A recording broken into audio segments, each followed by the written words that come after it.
আপনি কি জানেন ডালের সাথে কি খেলে মানুষের মৃত্যু হয়? দিনের কোন সময় বামনি শাক খেলে মাথার বুদ্ধি তীক্ষ্ণ হয়? কোন ধরনের মানুষেরা বেশি হিংসুটে স্বভাবের হয়? কোন দুটি সবজি মিশিয়ে লাগালে চোখের নিচে কালো দাগ 7 দিনেই দূর হয়? কোন মাছ খেলে ক্যান্সার হওয়ার ঝুঁকি 90% বেড়ে যায়? এই রকম আরও অজানা প্রশ্নের উত্তর জানার জন্য ভিডিওটি স্কিপ না করে সম্পূর্ণ দেখুন এবং চ্যানেলে নতুন হলে চ্যানেলটি সাবস্ক্রাইব করে পাশে থাকুন।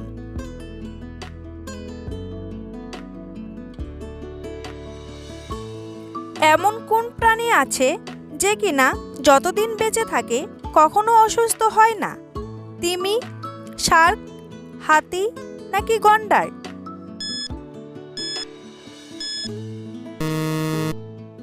সঠিক উত্তরটি হলো তিমি। ফুচকা খেলে কোন রোগ দ্রুত ভালো হয়ে যায়? হজম শক্তি বাড়ে, পেটের চর্বি কমে, ত্বকের সমস্যা কমে নাকি আলসার কমে?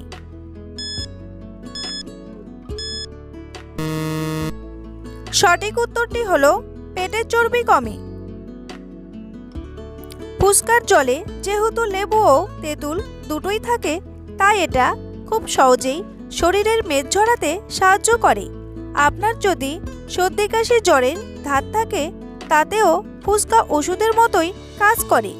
ব্যাকটেরিয়া জনিত সমস্যার হাত থেকেই রেহাই পাবেন ফুচকা খেলে। এর পাশাপাশি যারা ডায়েটের জন্য খাদ্য তালিকা থেকে ফুচকাকে বাদ দিয়েছেন, তারাও মনের আনন্দে এটি খাওয়া শুরু করতে পারেন। কারণ ফুচকা খেলে কোনোভাবেই ওজন বাড়ে না, বরং ফুচকা আপনার মেদ ঝরাতে সাহায্য করে। বন্ধুরা, পরবর্তী প্রশ্নে যাওয়ার আগে আপনারা যদি চ্যানেলে নতুন হন তাহলে অবশ্যই চ্যানেলটি সাবস্ক্রাইব করুন এবং ভিডিওটি ভালো লাগলে একটি লাইক করে পাশে থাকুন।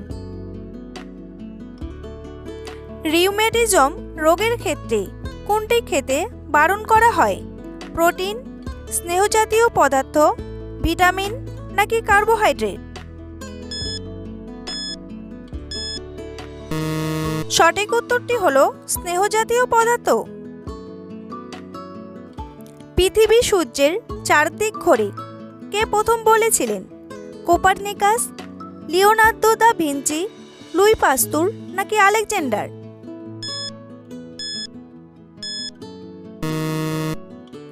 সঠিক উত্তরটি হলো কোপারনিকাস। পাইলস রোগের জম হিসাবে কাজ করে কিসের শরবত?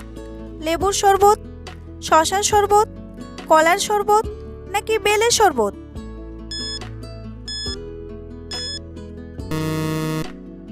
সঠিক উত্তরটি হলো বেলের শরবত। পাইলসের সমস্যা থাকলে বিশেষজ্ঞরা বেল খাওয়ার পরামর্শ দেন।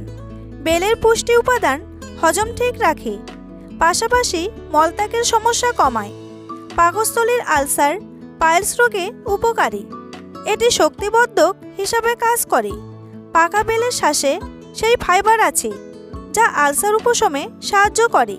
সপ্তাহে 3 দিন বেলের শরবত করে খান আলসার কমাতে। এছাড়া বেলের পাতা সারা রাত জলে ভিজিয়ে রেখে পরের দিন সেই জল খেলে অনেক উপকার পাওয়া যায়। কোন ধরনের মানুষেরা বেশি হিংসুটে স্বভাবের হয়?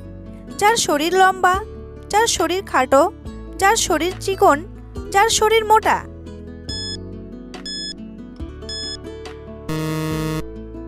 সঠিক উত্তরটি হলো যার শরীর খাটো।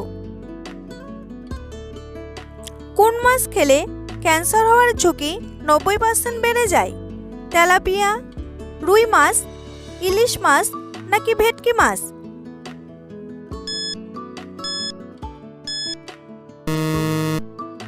সঠিক উত্তরটি হলো তেলাপিয়া মাছ। মার্কিন যুক্তরাষ্ট্রের কৃষি বিভাগের গবেষকদের দাবি, তেলাপিয়া মাছ খেলে ক্যান্সারের ঝুঁকি প্রায় 10% বেড়ে যেতে পারে। মার্কিন যুক্তরাষ্ট্রের কৃষি বিভাগের গবেষণায় দেখা গিয়েছে, এশিয়া আমদানি করা তেলাপিয়া মাছের শরীরে মিলছে মারাত্মক বিষ। তেলাপিয়া মাছ খেলে মরণব্যাধি ক্যান্সারের ঝুঁকি প্রায় 10% বেড়ে যেতে পারে বলে দাবি করেছেন মার্কিন যুক্তরাষ্ট্রের কৃষি বিভাগের গবেষকরা। আমেরিকার সিলিকন ভ্যালি কিসের জন্য বিখ্যাত? অ্যালুমিনিয়ামের জন্য, তামার জন্য, ইলেকট্রনিক্সের জন্য নাকি সোনার জন্য?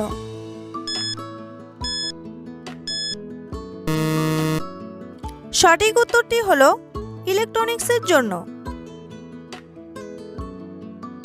কোন দুটি সবজি একসাথে মিশিয়ে লাগালে চোখের নিচের কালো দাগ দূর হয়?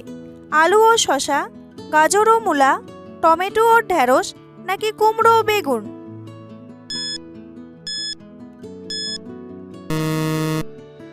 সঠিক উত্তরটি হলো আলু ও শসা। প্রথমে শসা ও আলুটিকে মিক্সারে গ্রেট করে নিন। একটা কাপড়ের সাহায্যে বের করে নিন। তারপর এক টুকরো তুলো নিয়ে প্রথমে আলুর রস দিন। তারপর বাড়তি রসটা চেপে বের করে দিন। এটি চোখে লাগিয়ে 10 মিনিট রেখে দিন। 10 মিনিট পর তুলোটি উল্টে আরও 10 মিনিট রাখুন। এবার একইভাবে শসার রসটাও ব্যবহার করুন। চোখের পুরো অংশে তুলো লাগিয়ে নিন যাতে কোনো অংশ ফাঁকা না থাকে। এটি সপ্তাহে 2 বার করুন। নিয়মিত ব্যবহারে আপনার চোখের নিচের কালো দাগ দূর হয়ে যাবে। ব্রেন স্ট্রেস এক্সারসাইজে শরীরের কোন অংশ সবচেয়ে বেশি কাজ করে? পেট, পায়ের তলা, বুক নাকি উরু?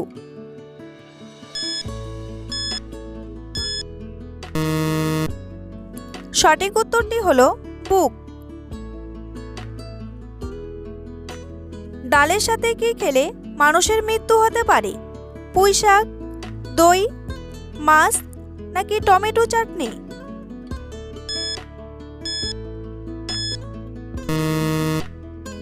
সঠিক উত্তরটি হলো দই। ডাল ও দই কখনোই একসঙ্গে খাবেন না, দুটোই প্রোটিন। আপনার হজমতন্ত্রকে ব্যাহত করতে সময় নেবে মাত্র কয়েক মিনিট। বদহজম, ডায়রিয়া, পেট ফেঁপে থাকবে বহুক্ষণ। টক দইয়ের সাথে ডাল খেলে পরিপাকতন্ত্রে ব্যাঘাত ঘটতে পারে। দীর্ঘমেয়াদে এটি অ্যাসিডিটি এবং অন্যান্য হজমের সমস্যা হতে পারে। ডাল শরীর গরম করে। ডালের তৈরি কোনো খাবারই দইয়ের সঙ্গে খাওয়া ভালো নয়। এই দুটো খাবার একসঙ্গে খেলে পেটের একাধিক সমস্যা হয়, যেমন পেট ফোলা, অ্যাসিডিটি, গ্যাস বা লুজ মোশনের মতো সমস্যা হতে পারে। কোন গাছের পাতা খেলে রাতে বেহুশের মতো ঘুম হয়? লেবু পাতা, জাম পাতা, তেঁতুল পাতা নাকি থানকুনি পাতা?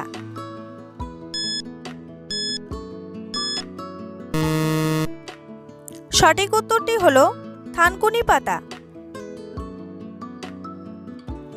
দিনের কোন সময় বামনি শাক খেলে বুদ্ধি তীক্ষ্ণ হয়?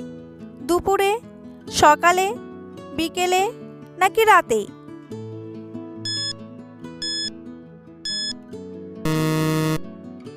সঠিক উত্তরটি হলো সকালে। বামনি পাতার রস খাওয়ার সবচেয়ে ভালো উপায় হলো সকালে খালি পেটে খাওয়া। এটি আপনাকে সারাদিন সতেজ এবং শক্তিশালী রাখতে সাহায্য করবে। বামনি পাতার রস খাওয়ার কিছু উপকারিতা হলো স্মৃতিশক্তি বৃদ্ধি।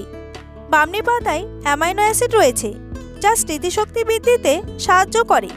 বামনি শাকের মধ্যে একাধিক ঔষধি গুণ রয়েছে। মূলত ভেজা মাটি বা জলের ধারে এই শাক বেশি হয়। স্মৃতিশক্তি বাড়াতে বামনি শাক ভীষণ উপকারী। এই শাক স্বাদে তেতো, তবে ঘি দিয়ে এই শাক খেতে পারলে অনেক উপকার পাওয়া যায়। কত তারিখে জাতীয় ক্রীড়া দিবস উদযাপন করা হয়? 22শে মে, 29শে আগস্ট, 10ই আগস্ট নাকি 25শে ডিসেম্বর?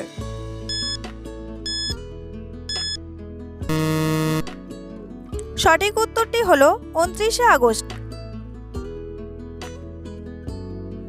খালি পেটে দুধ চা খেলে কোন রোগ হয়? কোষ্ঠকাঠিন্য, হজমের সমস্যা, গ্যাস্ট্রিক নাকি সবগুলোই?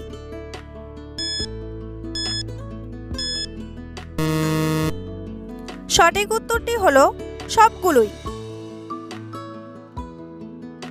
খালি পেটে দুধ চা পান করার অভ্যাস গ্যাস অ্যাসিডিটির প্রকোপ বাড়াবে। এতে ক্রমিক গ্যাস্ট্রাইটিসের সমস্যার ঝুঁকিও বাড়বে। তাই এই বদ অভ্যাস দ্রুত ত্যাগ করুন। দুধ চায়ে ক্যাফিন ও থিওফাইলিন নামক উপাদান আছে, যা অন্ত্রের মলের গতিবিধি স্লোথ করে দেয়। যাদের কোষ্ঠকাঠিন্য রয়েছে তাদের অবশ্যই দুধ চা থেকে দূরে থাকতে হবে।